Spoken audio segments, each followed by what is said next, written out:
Welcome into week 3 of the LL Football Update Show, sponsored by Kegel's Produce. He is Jeff Reinhart. I'm John Walk. We're out here at Donegal, where the Indians are coming off a big week 2 win over Pequea Valley, going into a big week 3 game against Columbia. We'll get to all that a little bit later on, but as is always the case, Mr. Reinhart is going to hit us with the previous week's news, notes, and highlights from what is week 2 of football action. How about that? Where did those 2 weeks go, Mr. Walk? Yeah. Okay, 4 quick things on my mind. First off, Lebanon. Wow, tip of the cap, Cedars.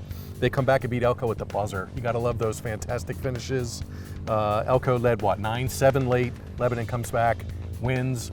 Rodriguez to Bowers with 5 seconds left. Touchdown. Lebanon pulls it out. They beat Elko 14-9. Great win for Lebanon. They needed that, and to win it in that fashion is spectacular. Number 2, quick hitter here on each section. Number 1, how about Manheim Township from section 1? 2-0, spotted Dallastown a 7-0 lead last week, come back with 56 unanswered. Township's now 2-0. They've outscored their opponents 99-13. Is that any good? Wow. Some nagging injuries for the Streaks, but they're hanging in there and doing okay. They've only given up 45 rushing yards total in 2 weeks. And they're only giving up 155 yards a game. Gigantic game for the Streaks this week. They host Central Dauphin, rematch of the district quarterfinals last year. Semifinals. Quarters, second round. Was it? Yep. All right, you're right. Yeah, second round. 27-zip. CD won that one. Rematch Friday at Township. That should be great. Section 2 notable. How about LS? Great start for the Pioneers. They beat Penn Manor 35-0 last week. They've outscored their 2 opponents 85-6. That's a lot of math. That is.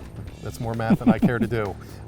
Only giving up 118 yards a game. LS's defense is number 1 in the league.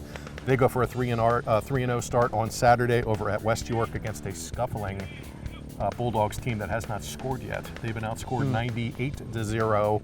LS has outscored their opponents 85-6. Last note, there's one Section 3 team that's undefeated. You know who that is? Catholic? Lancaster Catholic. Saw them last week. Crusaders, we saw them up over the hill at Columbia. They beat Columbia 35-19. Good game. What a game, yeah. Yeah, it was a good game. Columbia played them really, really tough, and now they get Donegal here this week. Catholic 2-0. Jeff Harley made the big play last week. The punt return, 47-yard punt return for a touchdown, changed the whole complexion of the game. Catholic's only given up 37 rushing yards total in 2 weeks. Wow. That's a great stat. Crusaders defense has been good. They are 2-0.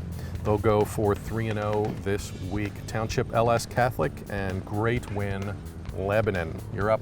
All right. Thanks for the week 2 stuff. Now we're on to week 3 action. Already Wow. 2 weeks in the book, man. It's going by quick. It is. And with that said, we're out here in Mount Joy, where the Indians are 1-1 overall, 1-0 in Section 3 play. There's 5 teams currently 1-0 in LL Section 3 play.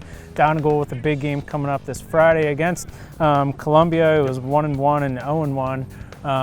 In league play, and as you said, Tide went toe-to-toe with a really good Lancaster Catholic team. Columbia was up, 7-0, 13-7. Yes. They were pretty much, it was a 2-point game until late in the game when the Crusaders pulled away there. And the Tide, Matt McCleary, the big quarterback, he can get it done both on the ground and through the air, and he has some good targets. So Donegal will have their hands full. And with that said, the Indians, coming into this year, their one thing that we all knew they were going to be pretty good at was their up-front offensive and defensive line. With that said, their wing T offense, they had a brand new backfield, new quarterback, new running backs, new wide receiver, and so far it's almost proven to be a little bit more of a passing edge. Air raid. So far, Trent Weaver and Jacob Shoemaker, the quarterback and wide receiver, 5 touchdowns connected between those two, and I believe Mr. Weaver is already over 300 yards passing for the season. The ground game, by the way, got going last week. Joe Fox over 100 rushing yards for the first time this season.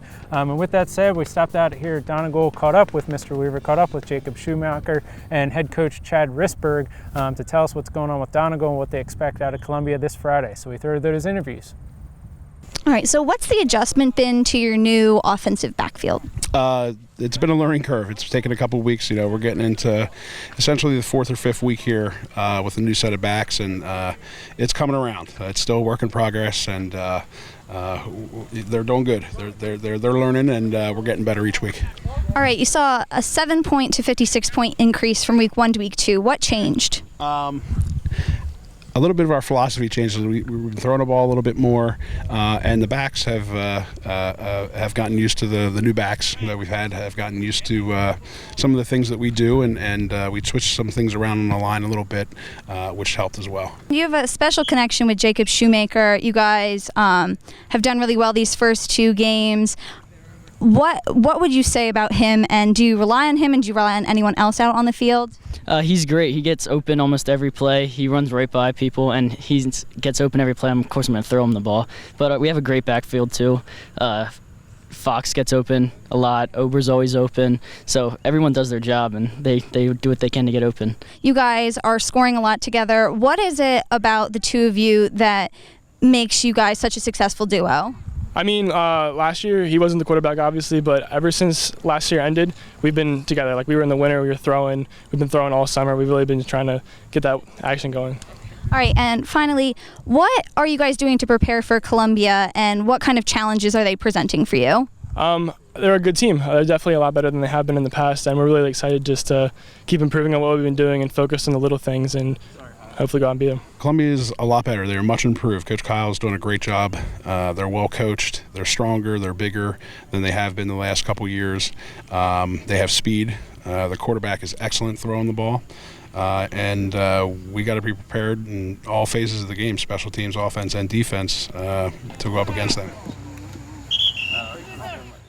Hey, by the way, thank you to our new video reporter, Danielle Zulkosky. She's a Hempfield grad. Welcome to the team, Danielle. All right, another big game coming up that we wanted to mention here. Yes.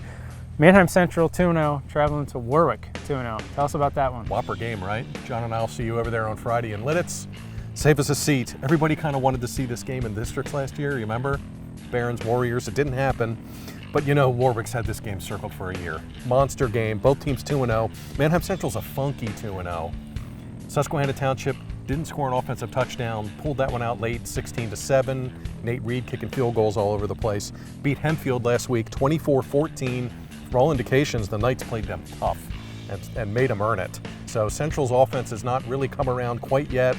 We expect such huge things from Evan Simon, and he's playing both ways. He's playing both ways. He's playing safety now, making picks and making tackles. He leads the team in tackles. So O-line kids kind of getting their feet wet for Central. They'll be fine in a month. We never worry about the Barons.